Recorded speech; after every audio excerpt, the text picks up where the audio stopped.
Bismillahirrahmanirrahim. Assalamu alaikum. Welcome to a new lecture. Domain number 3 measurement उसके साथ domain 1 mensuration और exercise 3.4 का question number 1, question number 2, question number 3 and 4. पहले 4 question हम आज के लेक्चर के अंदर डिस्कस करेंगे और इन क्वेश्चंस के अंदर और इस लेक्चर के अंदर होगा क्या, area and volume of sphere. अब सबसे पहले तो हमें पता होना चाहिए कि स्फीयर क्या है, फिर हमें पता होना चाहिए एरिया क्या चीज़ है, फिर पता होना चाहिए वॉल्यूम क्या चीज़ है। और इन सब चीज़ों के बाद हम एक फार्मूला डिफ़ाइन कर लेंगे एरिया ऑफ स्फीयर और वॉल्यूम ऑफ स्फीयर के लिए, फिर उसको यूज़ करेंगे अपने क्वेश्चंस के अंदर, तो बड़ी आसानी के साथ हमारे क्वेश्चन सॉल्व हो जाएंगे। सबसे पहले एक क्वेश्चन की जो हैयत है उसको देखते हैं कि किस किस्म के क्वेश्चंस पूछे जाएंगे। लिखा हुआ है क्वेश्चन नंबर 1 के अंदर, find the curved surface area. Curved का मतलब है मुड़ी हुई, surface area of the spheres. Sphere को कुर्रा भी कहते हैं, उर्दू मीडियम वाले बच्चे इसको कुर्रा भी कहते हैं, कुर्रा। हुज रेडियाई, रेडियाई रेडियस की जमा होती है, आर गिवन बिलो, यानी ये रेडियस दिए गए हैं, तो आपने क्या करना है, इस रेडियस को यूज करते हुए area of sphere find out करना है। बट कैसे? हमें तो अभी यही नहीं पढ़ा कि स्फीयर्स क्या होती हैं, फिर उनके रेडियस के बारे में भी नहीं पढ़ा, फिर फार्मूला भी नहीं पढ़ा। तो सबसे पहले हम देखते हैं, आपकी बुक के अंदर ही मौजूद है स्फीयर क्या होती है और इसका एरिया और वॉल्यूम क्या चीज़ होती है। टॉपिक है 3.4, एक्सरसाइज 3.4 से पहले। और ये एक शेप बनी होगी इस तरीके से गोल। ये गोल नहीं है, ये 3D शेप है, क्योंकि इसके अंदर ये जो आपको ऐसे ये सर्कुलर डॉटेड शेप नज़र आ रही है, ये इसकी 3D जो फिगर है उसको वाज़े करने के लिए लगाई गई है। डेफिनेशन क्या है? डेफिनेशन है कि a sphere is a solid bounded by a single curved surface. ये जो होती है, बिल्कुल फुटबॉल आपने देखी होगी, फुटबॉल होगी या ज़मीन का जो नक्शा आप देखते हैं, अभी मैं आपको एग्जांपल्स भी दिखाऊंगा। चांद है या कोई भी जो सैयारा है, वो स्फीयर शेप होता है, ठीक है। टेनिस बॉल है या बिलियर्ड बॉल है या फुटबॉल है, बास्केटबॉल है, कोई भी बॉल है, उसको अगर आप देखेंगे तो वो एक स्फीयर की एग्जांपल है। इसमें लिखा हुआ है स्फीयर इज अ सॉलिड, ठीक है, solid bounded by a single curved surface, यानी एक ही सरफेस होती है, such that all the points on its outer surface are at an equal distance from a fixed point inside the sphere. यानी अगर sphere के दरमियान में हम कहीं पे कोई एक पॉइंट फर्ज कर लें, तो वहाँ से लेके किनारों तक का फासला बराबर होगा। मीन टू से कि उसकी जो सरफेस होगी वो बिल्कुल सर्कुलर फ्लैट होगी, यानी कि उसके अंदर ये नहीं होगा कि कहीं ऊंचाई आ गई, कहीं नीची जगह आ गई, ऐसे नहीं होगा, बल्कि वो बिल्कुल बराबर फासले पे होंगे। The fix point is called its centre, the distance from centre to its outer surface is called its radius. अब देखें, एक होगा तो रेडियस होगा, यहाँ से लेके यहाँ तक, ये हम पहले जो सर्कल है उसके केस के अंदर भी रेडियस के बारे में पढ़ चुके हैं, तो ये रेडियस है जनाब, ठीक है। ये जहां मर्जी ले लें आप, इस साइड पे ड्रॉ कर लें, इधर ड्रॉ कर लें, इधर ड्रॉ कर लें, इधर ड्रॉ कर लें। मैंने पहले आपको जब सर्कल पढ़ रहे थे उस वक्त बताया था, जो रेडियस होता है वो बिल्कुल ऐसे ही होता है जैसे एक बाइसिकल के टायर के अंदर मौजूद तारें, ठीक है, या एक मोटरसाइकिल के जो चक्का होता है, टायर होता है, उसके अंदर मौजूद जो तारें होती हैं वो रेडियस का काम करती हैं। In the given figure the point O is its centre. ये वाला जो पॉइंट है ये इसका सेंटर है, पॉइंट से लेके आउटर सरफेस तक का जो फासला है दिस इज कॉल्ड रेडियस, और जो रेडियस की जमा होती है उसको रेडियाई कहते हैं। The measurement of line segment O A, यानी ओ से लेके, अगर इस फिगर की बात करें, ओ से लेके ए तक का फासला, फिर ओ से लेके बी तक का फासला, फिर ओ से लेके सी तक का फासला। अब आपको शायद ये लग रहा हो कि ये तो दरमियान में आ गया है, ये किनारे तक क्यों नहीं है, ये सी दरमियान में आ गया, यहाँ तक क्यों नहीं है।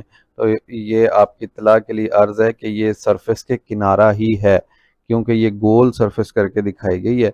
जैसे आपके पास फ़र्ज़ करें तरबूज है या खरबूजा है, उसको आप दरमियान में दो टुकड़े करें ना, तो वो आपको इस तरीके से नज़र आएगा, ऐसे गोल, ऐसे, ठीक है। तो ये उसका एक किनारा है भाई, ओ से बी तक, ओ से सी तक, ओ से ए तक, ओ से डी तक तमाम फासले बराबर हैं, इसको हम रेडियस कहते हैं 1/1। और अगर इकट्ठा डिस्कस करेंगे तो इसको रेडियाई कहेंगे।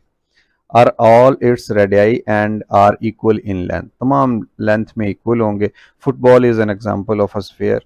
फिर उसके बाद है एट्रीब्यूट्स ऑफ अ स्फीयर। ठीक है, इसकी जो खसूसियात कह लें आप जो स्फीयर की होती हैं वो कौन सी होती हैं? A sphere is perfectly symmetrical.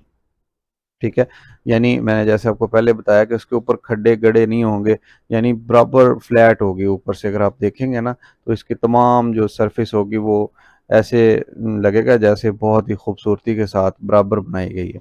A sphere is not a polyhedron. अब पॉलीहेड्रॉन क्या है, यहाँ नीचे डेफिनेशन लिखी हुई है।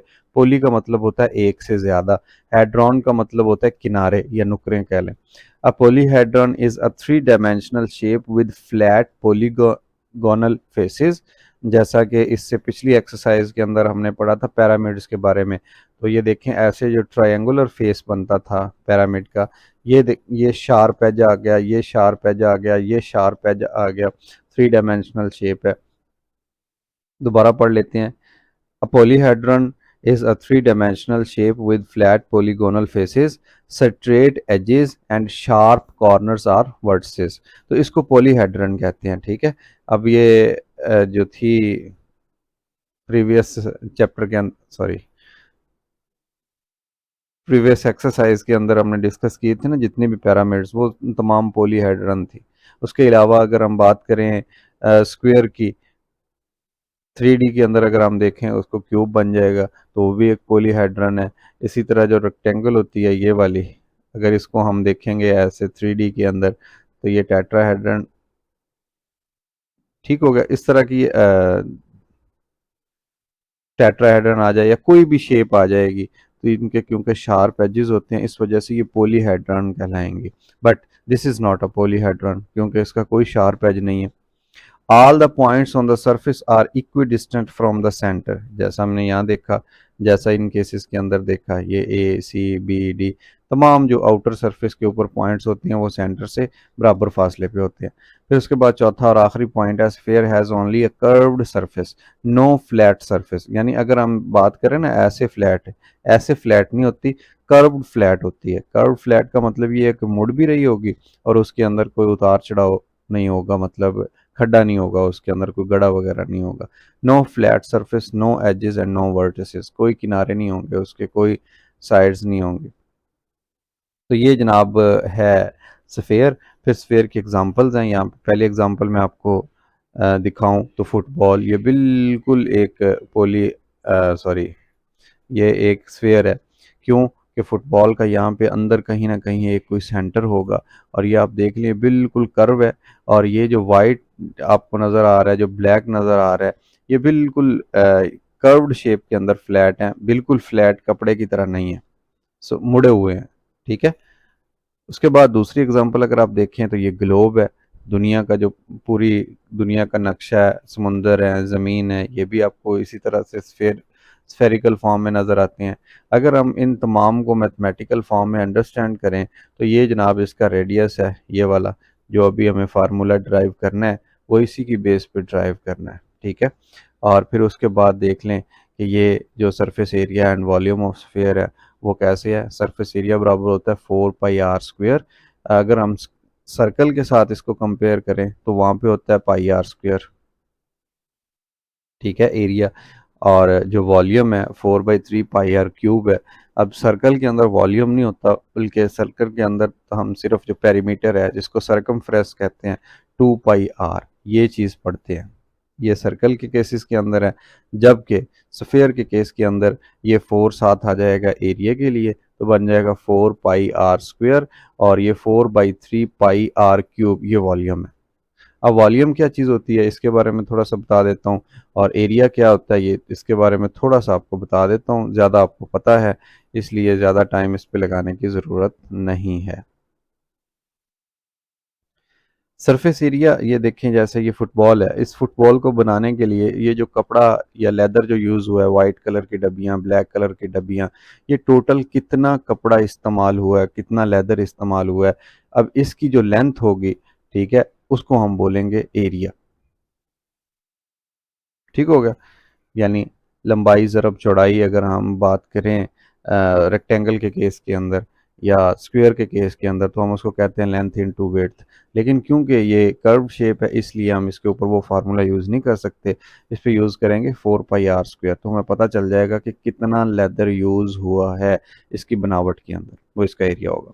फिर वॉल्यूम की बात कर रहा है, 4/3 पाई r क्यूब। अब इस फुटबॉल की जो आउटर लेयर है या जो चमड़ा है उसके अंदर कितनी खाली जगह है, कितना खला है, कितनी गुंजाइश है, उसको वॉल्यूम बोलते हैं और उर्दू में उसको हुजम कहते हैं। कितना इसका हुजम है।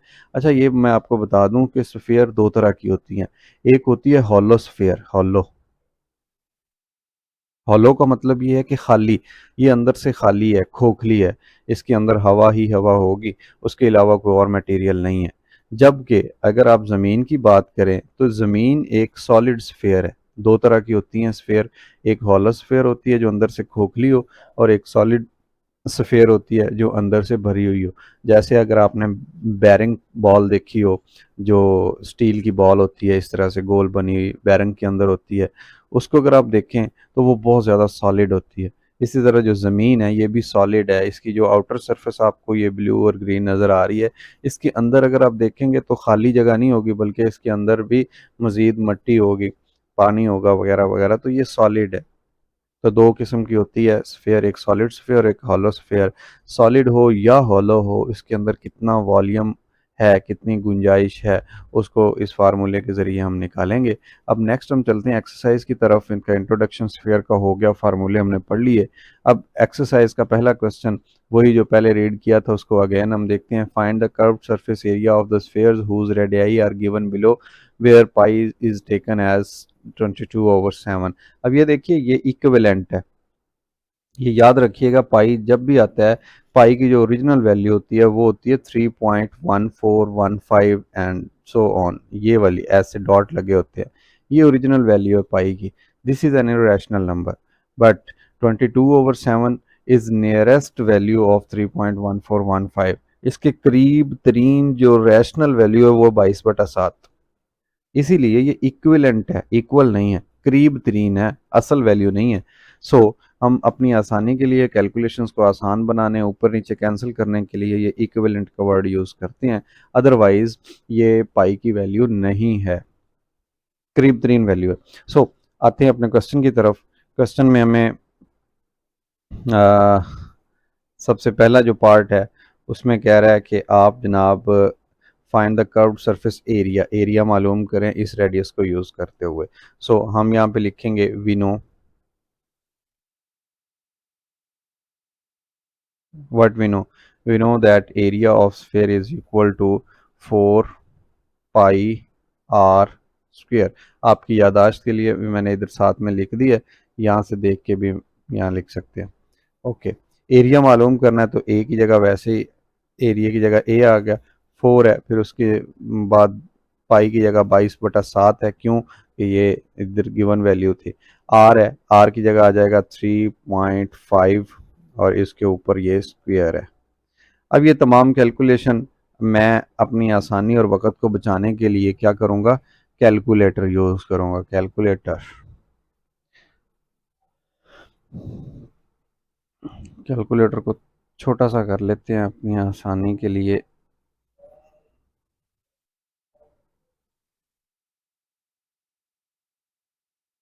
अच्छा जी, 4 एज इट इज़ एक दफ़ा लिख लेते हैं।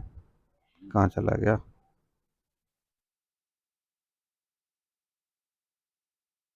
ये 3.5 है, ऊपर पावर 2 है, तो इट्स मीन हम इसको लिख सकते हैं 3.5 इंटू 3.5 ऐसे। अब दोनों को ज़रब दे देते हैं, कैलकुलेटर गायब हो गया।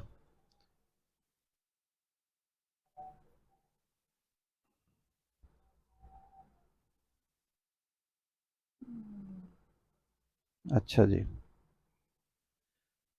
3.5 इंटू 3.5, ये दोनों का जवाब आ गया 12.25। 12.25 को आगे फिर 22 से मल्टीप्लाई कर देते हैं।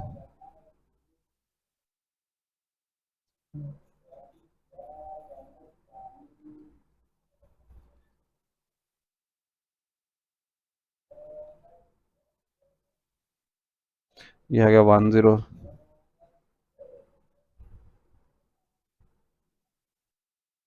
Divided by 7।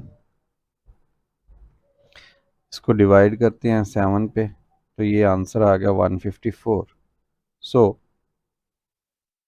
जो स्फेयर है उसका जो एरिया होगा वो 154 होगा, और साथ में यूनिट क्या यूज़ करेंगे हम, सेंटीमीटर का स्क्वायर। बिकॉज जो गिवन वैल्यू थी रेडियस की वो सेंटीमीटर में थी, और एरिया हमेशा यूनिट के ऊपर स्क्वायर आता है, तो ये सेंटीमीटर स्क्वायर इसका यूनिट बन गया। सो 154 is area of question number 1, part number 1। Similarly आप इसको भी सॉल्व कर सकते हैं। इसका आंसर मैं आपको बता देता हूँ, आप ट्राई कीजिएगा खुद से, ये सॉल्व हो जाएंगे, क्योंकि हमने 4 क्वेश्चन इस लेक्चर के अंदर करने हैं कवर। सो टाइम हमारे पास शॉर्ट है, लिहाजा आप इसी फार्मूले को यूज़ करते हुए सेकंड क्वेश्चन के अंदर एरिया निकाल लेंगे 98.56। फिर उसके बाद पार्ट नंबर 3 में आइएगा।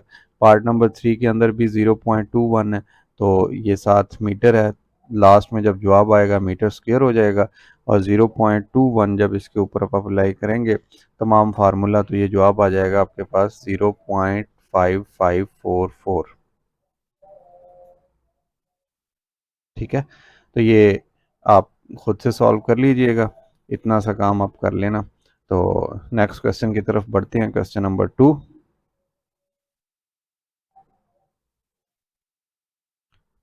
क्वेश्चन नंबर 2 में कह रहा है find the radius of a sphere if it's area is given by. अब देखें यहाँ भी एरिया की बात हो रही है, तो फौरन आपके जहन में ये फार्मूला आ जाना चाहिए, 4 पाई r स्क्वायर। ठीक, अब मज़े की बात यह है कि इसमें एरिया हमने निकालना नहीं है, बल्कि एरिया गिवन है। देखें, एरिया गिवन है, एक निशानी एरिया की ये भी होती है कि यूनिट के ऊपर स्क्वायर दिया गया होता है। बट हमने क्या करना है, क्योंकि एरिया का जिक्र हुआ है इसीलिए आप यहाँ पे लिखेंगे वी नो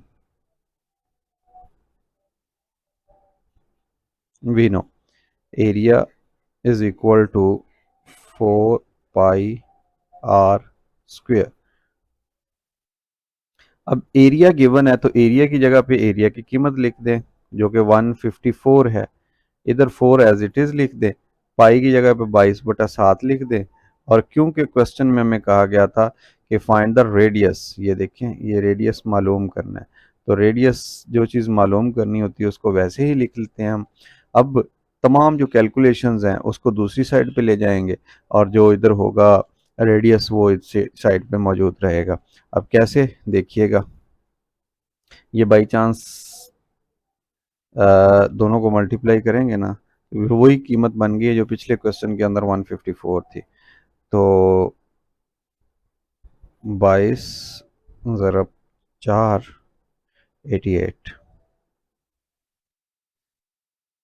154 लेफ्ट साइड पे, और इधर 4 जब 22 से मल्टीप्लाई होगा तो 88/7, और साथ में r स्क्वायर है। अब देखिए 88/7, यहाँ पे 7 बटे के नीचे है, और जब दूसरी साइड पे हम इसका इन्वर्स मल्टीप्लाई करेंगे तो ये ऐसे हो जाएगा, और 88 इधर मल्टीप्लाई कर रहा है, इधर आके डिवाइड करेगा। So r square is equal to this thing. 154 को 7 से मल्टीप्लाई कर दें, 154 इंटू 7, ये आ जाएगा 1078 डिवाइडेड बाई 88 डिवाइडेड बाई 88, ये आ गया जनाब 12.25 इक्वल टू आर स्क्वायर।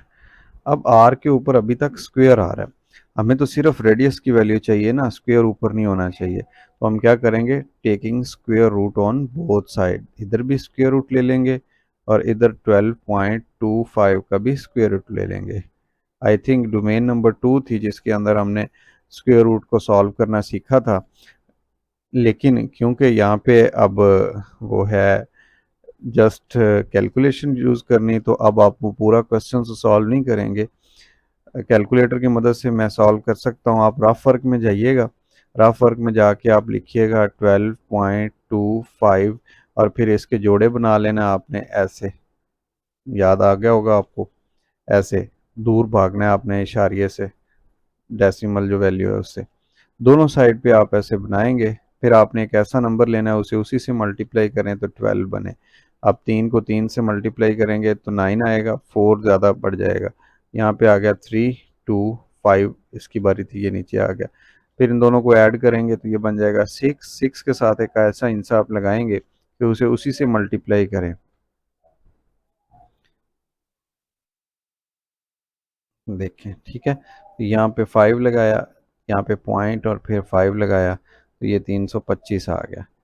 अब ये मकसद मेरा आपको ये स्क्वायर रूट सिखाना नहीं है कि कैसे फाइंड करना है, जस्ट ये आ गया था इसके अंदर एक टूल के तौर पे, तो हमने क्योंकि पहले पढ़ा हुआ है इसको यूज़ करके रफ वर्क के अंदर आप 3.5 आंसर यूज़ कर लेंगे।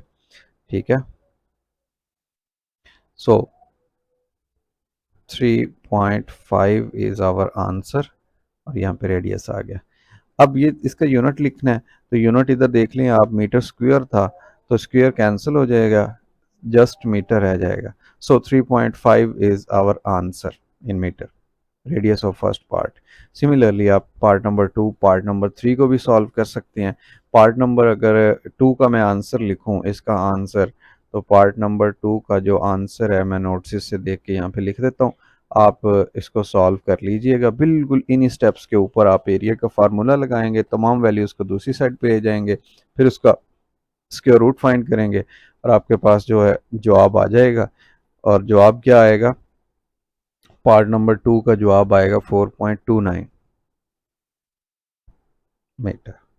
हाँ, अगर आपको इन क्वेश्चंस को सॉल्व करते हुए कोई प्रॉब्लम आ रही हो, आपका आंसर मैच ना हो रहा हो, या कहीं पे आपको कोई प्रॉब्लम हो अंडरस्टैंडिंग में, तो आप इस व्हाट्सएप नंबर पे मुझसे पूछ सकते हैं, या यूट्यूब के कमेंट सेक्शन के अंदर भी आप पूछ सकते हैं, नो वरीज। पार्ट नंबर 2 का जवाब था 4.29 मीटर, और पार्ट नंबर 3 का जवाब है वो है 4 पॉइंट, सॉरी पहले मैं रेडियस लिख लूँ लेफ्ट साइड पे, और फिर लिखता हूँ 4.95, और ये भी मीटर के अंदर है। ठीक, क्वेश्चन नंबर 2 के आई होप कि आप ये बाकी दो पार्ट भी सॉल्व कर सकते हैं। फिर इसके बाद आ जाते हैं जो क्वेश्चन नंबर 3 के अंदर। Question number 3 is very interesting because इसके अंदर क्या है, सिनेरियो चेंज हो रहा है। यहाँ पे लिखा हुआ है find the volume of sphere if r is given. अब देखें, ये एक स्फेयर है, फुटबॉल है, इसका आपने वॉल्यूम फाइंड आउट करना है। तो बजाय इसके कि आप मैनुअली तौर पे इसका खपते रहें, आप इस फार्मूले को अप्लाई करें, 4/3 पाई आर क्यूब। पहला ही पार्ट है, फॉर एग्जांपल यहाँ पे आप लिखें सोल्यूशन, यहाँ पे आप लिखें we know that volume of sphere is equal to 4/3 pi r cube. ये हम जानते हैं फार्मूला। अब वॉल्यूम मालूम करना है तो ये 4 आ गया, बाई 3 आ गया, पाई की जगह पे 22/7 आ गया, और आर की जगह पे 5.8 है क्यूब। अब जितनी पावर होती है, जो बेस में नंबर होता है वो उतनी ही दफ़ा मल्टीप्लाई हो जाता है। सो ये 22/7 आ गया, 5.8 की पावर 3 है, सो ये 3 दफ़ा खुद से ही ज़रब हो जाएगा। अब आपने 3 के साथ इसको ज़रब नहीं देना, बल्कि 5.8 को ही 3 दफ़ा मल्टीप्लाई करना है, 3 दफ़ा लिख लेना है। अब कैलकुलेटर मौजूद है तो ये मैं क्या करता हूँ, 22 × 4, ये तो पता ही होगा आपको, हमेशा यही जवाब आया करेगा। नीचे 7 है, 3 टाइम 21 होता है, 7 3 21, और साथ में ये 5.8 इंटू 5.8, 5.8 इंटू 5.8 इंटू 5.8, तो इसका आंसर आ गया 195.112। अब ऊपर वाली रकम ऊपर मल्टीप्लाई हो जाएगी, ये 195.112 मल्टीप्लाई होगा 88 के साथ, ये आंसर आ गया। इसको हमने तकसीम कर दिया, डिवाइड कर दिया 21 के साथ, तो ये जो आंसर बना ये कितना बन गया, 817.612, और वॉल्यूम है इसलिए जो यूनिट बेसिक यूनिट है उस यूनिट की पावर 3 आ जाएगी। वॉल्यूम में पावर 3 होती है और एरिया में पावर 2 होती है। ये आपने याद रखना है। अगर इसके अंदर थोड़ी सी भी आपने प्रॉब्लम कर दी या यूनिट सही से ना लिखा तो आपका जो बना बनाया क्वेश्चन है वो ख़राब हो जाएगा। सो आप इसी पैटर्न को फॉलो करते हुए, इसी फार्मूले वॉल्यूम वाले को फॉलो करते हुए आप क्वेश्चन नंबर 3 का part number 2, part number 3, part number 4 ये आप सॉल्व कर सकते हैं। इनके आंसर्स की अगर बात करें तो मैं आंसर साथ लिख देता हूँ ताकि जब आप इसके सॉल्व कर रहे हो तो आपका आंसर गलत ना हो, आप वेरीफाई कर लें साथ में।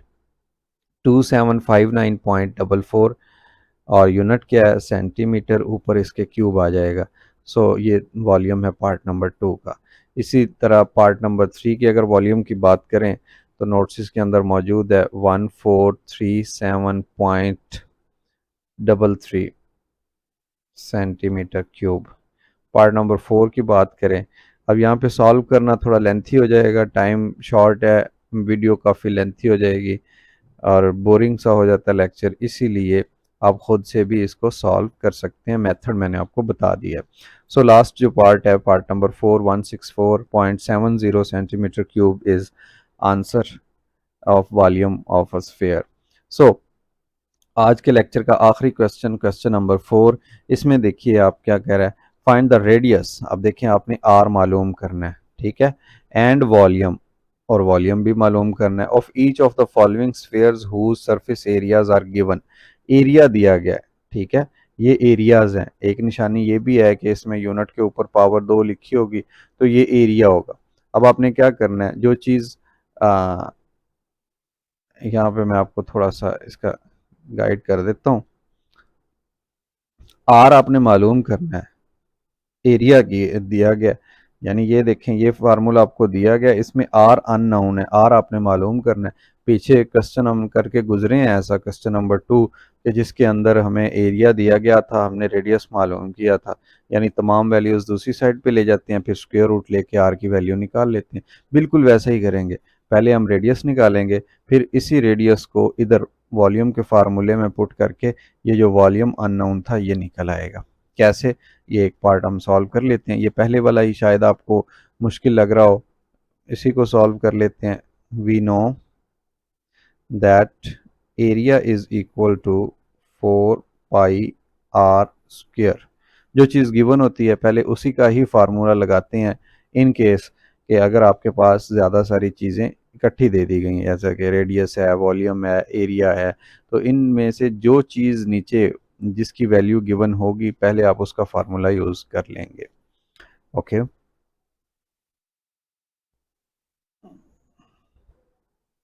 राइट साइड पे 4 है, पाई की जगह पे आ गया 22/7 और आर की जगह पे आर ही आ गया, ऊपर इसका square, because r is unknown. यहाँ पे एरिया लिखना है, ये वाला एरिया, लेकिन आपको नज़र आ रहा है कि ये तो मिक्स फ्रैक्शन में दिया गया, तो इसकी मिक्स फ्रैक्शन पहले ख़त्म कर लेते हैं, फिर उसके बाद जो आंसर आएगा उसको यहाँ लिख लेंगे। ये दोनों आपस में मल्टीप्लाई होते हैं, पता होगा आपको, ऐसे 7 1 7 7 0 0 7 2 14, इसमें एक जमा कर दें, ये बन जाएगा 1408/7।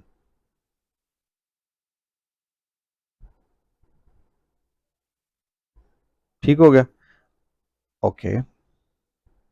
ये वाली जो चीज़ है मल्टीप्लाई होगी तो 88/7,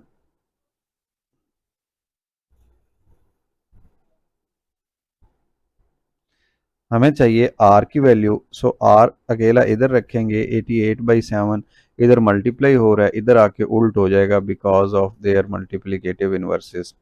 सो 7 ऊपर चला जाएगा, 88 नीचे आ जाएगा। अब ये 7 7 से कैंसिल हो जाएगा और बाकी जो वैल्यू बची वो है 1408/88। अब इस चीज़ को अगर हम यहाँ पे कैलकुलेटर पे सॉल्व करें, 1408 divided by 88, so answer is 16। अब 16 का आपने मतलब स्क्वायर रूट मालूम करना है, तो दोनों साइड पे आप ऐसे लिखेंगे ना जब, तो ये जो स्क्वायर ऊपर नज़र आ रहा है आर के, ये स्क्वायर रूट से कैंसिल हो जाएगा, और जो होता है 16 इसका स्क्वायर रूट होता है 4, आर आ गया। साथ में यूनिट कौन सा था, सेंटीमीटर, तो ये आप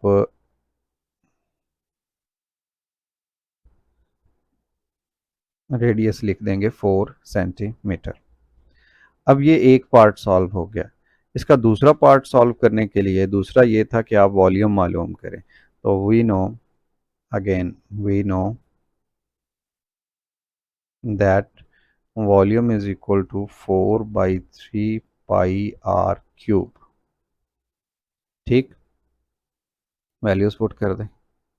वॉल्यूम मालूम करना है, 4 आ गया, 3 आ गया, पाई की जगह पे 22/7 आ गया, और आर की जगह पे आप देखेंगे ये जो अभी 4 यूज़ किया था, बल्कि फाइंड किया था, इसको यूज़ कर लेंगे। कैलकुलेटर थोड़ा सा मैं इस साइड पे ले आता हूँ। अब हमारा जो काम है इधर आसान हो जाएगा।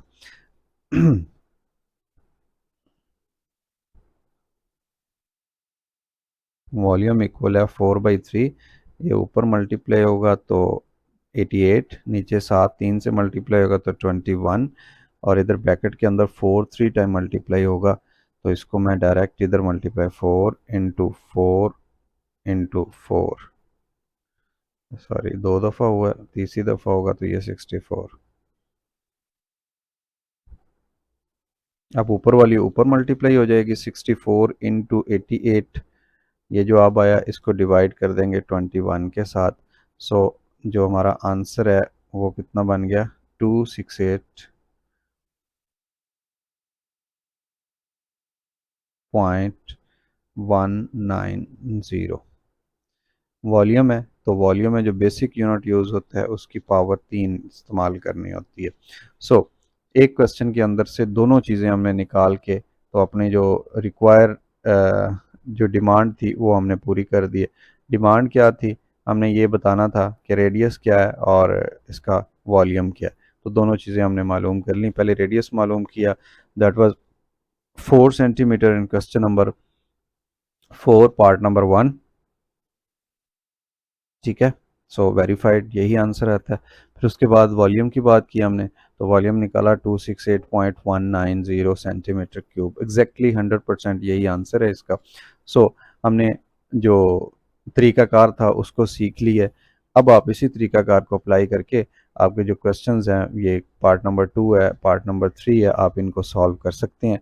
इनके अगर मैं आपको आंसर्स बता दूं तो मेरा ख्याल है थोड़ा ज़्यादा आसान हो जाएगा आपके लिए इन क्वेश्चंस को सॉल्व करना, ताकि आपको पता चल सके कि आपका क्वेश्चन सही है या गलत है। सो आप पार्ट नंबर 2 का लिख लीजिए। इसका जो रेडियस आएगा वो आएगा 0.44 सेंटीमीटर, इसका रेडियस आएगा। और इसी रेडियस की वजह से जब आप वॉल्यूम मालूम करेंगे तो वो वॉल्यूम आएगा 0.36 सेंटीमीटर क्यूब। अगर टाइम होता ना तो मैं आपको ये सब तमाम क्वेश्चंस खुद से सॉल्व करवा देता, लेकिन टाइम की किल्लत की वजह से मैं आपको जस्ट इसके आंसर लिख देता हूँ। आप ऐसा कीजिएगा, इन आंसर्स को वेरीफाई कर लीजिए खुद से, इसी तरीके से जो तरीका मैंने अभी आपको क्वेश्चन नंबर जो पार्ट नंबर 1 था उसके अंदर मैंने आपको सिखाने की कोशिश की है। इसका यूनिट होगा मीटर क्यूब। सो ये इनके आंसर्स हैं। आज का हमारा लेक्चर यहीं तक कि इस लेक्चर के अंदर हमने क्या सीखा दोबारा मैं बता देता हूँ। सबसे पहले हमने सीखा कि स्फेयर क्या होती है, फिर हमने स्फेयर के एग्जांपल्स देखी। ठीक है, स्फेयर की मशहूर मारूफ जो एग्जांपल है वो फुटबॉल की है। फिर हमने क्या किया, फुटबॉल का एरिया और फुटबॉल का वॉल्यूम निकालना सीखा। एरिया के क्वेश्चन से पार्ट नंबर 1 मैंने सॉल्व करवाया। 2 पार्ट जो थे वो मैंने आपको असाइनमेंट के तौर पे दिए, उनके आंसर्स बता दिए। फिर था क्वेश्चन नंबर 2 जो कि उल्ट था क्वेश्चन नंबर 1 का, कि इसमें एरिया गिवन था, आपने रेडियस मालूम करना था। तो जो चीज़ गिवन होती है आप उसी का ही फार्मूला लगा के अननोन को फाइंड आउट कर सकते हैं, ये हमने सीखा। फिर क्वेश्चन नंबर 3 था, क्वेश्चन नंबर 3 के अंदर हमने वॉल्यूम निकालना सीखा, वॉल्यूम का फार्मूला याद किया 4/3 पाई r क्यूब, फिर उसको अप्लाई करके हमने वॉल्यूम निकाले। फिर क्वेश्चन नंबर आ गया 4। क्वेश्चन नंबर 4 के अंदर क्या था, एरिया गिवन था, एरिया के अंदर से हमने रेडियस मालूम किया, फिर उसी रेडियस को यूज़ करते हुए वॉल्यूम मालूम कर लिया। सो हमारे जो 4 क्वेश्चन थे 3.4 एक्सरसाइज के वो अपने अख्ताम को पहुंच गए। आई होप कि आपको जो स्फीयर है उसके एरिया का और स्फीयर के वॉल्यूम का फार्मूला याद हो चुका है। इन्हीं की मदद से हम इंशाल्लाह question number 5 to question number 8 next lecture के अंदर कवर करेंगे। उसके अंदर स्टेटमेंट वाले क्वेश्चंस हैं, वो मैं इंशाल्लाह आपको नेक्स्ट लेक्चर के अंदर जो है ये सॉल्व करवाऊँगा। तब तक के लिए आपने क्या करना है, इन फार्मूलों को अच्छी तरीके से याद करना है। में कोई प्रॉब्लम हो तो आपने मुझसे कांटेक्ट करना है। वीडियो को लाइक कीजिए, शेयर कीजिए, कमेंट कीजिए मैक्सिमम, और अपने दोस्तों के साथ लाज़मी इनको डिस्कस कीजिए। अपना बहुत सारा ख्याल रखिए। अल्लाह हाफ़िज़।